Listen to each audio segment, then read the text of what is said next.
élément qu'un marxisme aveugle eût ailleurs répudié, mais qui dans ce pays sous-développé parti à zéro ont su éviter des erreurs catastrophiques. Voici l'un d'eux, chef de l'ancien hôpital Yersin, à Hanoï. Docteur Tung, vous êtes en quelque sorte le foyer de la médecine au Nord-Vietnam et de la chirurgie.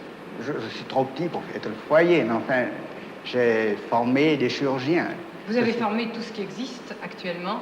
Non, mais il y a d'autres qui ont formé aussi. Après, je donne le dernier coup de main. En général, le dernier coup de main, ça passe par moi. Mais racontez-nous comment vous avez commencé dans la brousse.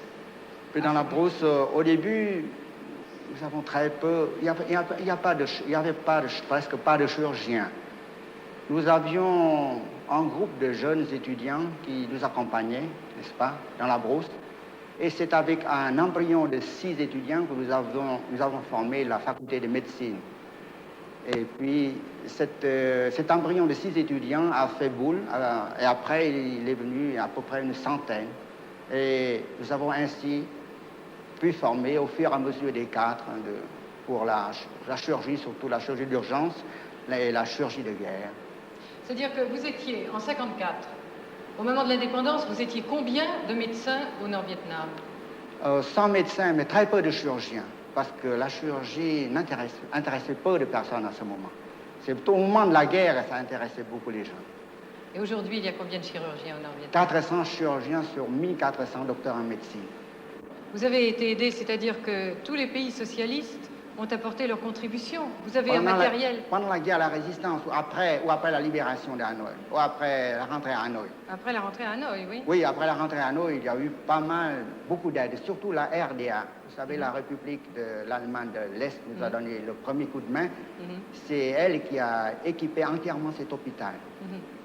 Mais aujourd'hui, vous avez un matériel très polyvalent, puisque vous avez des... Mais à côté des Allemands, il y a d'autres. Vous savez, tous les pays socialistes. Nous avons les Russes, les Chinois, les Hongrois, les Bulgares. Alors, chacun apporte son petit matériel, de sorte à l'heure actuelle, nous avons un véritable tour de Babel d'instruments et de matériel, n'est-ce pas? Expliquez-nous un petit peu. Par exemple, voyez, dans cette salle d'opération, la lampe est hongroise. La table est allemande. L'appareil d'anesthésie est tchèque. Ceci est allemand. Vous avez des pinces chinoises ici. Voilà des pinces françaises. Vous avez des pinces américaines.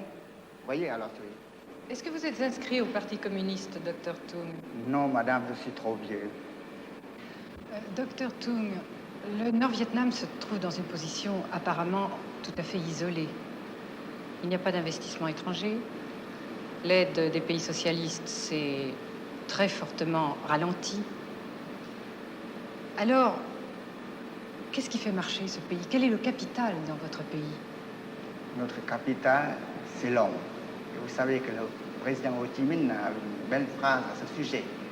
Au cours de la dernière conférence politique qu'il nous a faite, il nous a dit, pour sortir de cette impasse, il faut qu'un homme travaille comme 2 hommes.